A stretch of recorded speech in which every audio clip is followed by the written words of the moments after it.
Maligayang pagbabalik, maghanda para sa mas marahas na bagyo at matinding pag-ulan.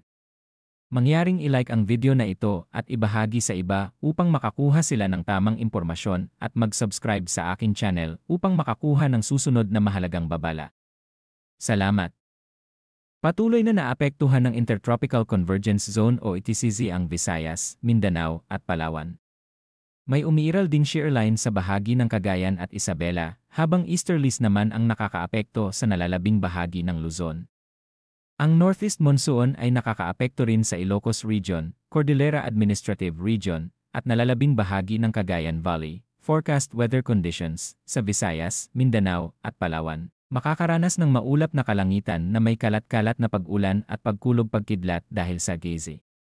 Posibleng magkaroon ng flash floods o landslides, lalo na kapag may katamtaman hanggang minsang malalakas na pag-ulan sa Cagayan at Isabela. Maulap ang kalangitan na may kalat-kalat na pag-ulan at mga panakanakang pagkidlat pagkulog dulot ng shear line.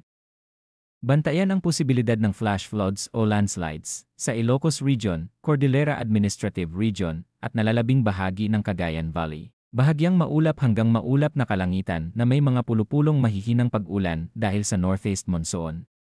Wala naman itong inaasahang malaking epekto sa Metro Manila at iba pang bahagi ng Luzon. Bahagyang maulap hanggang maulap ang papawirin na posibleng may mga isolated rain showers o thunderstorms dahil sa easterlies. Posibleng magkaroon ng flash floods o landslides sa mga malalakas na thunderstorm.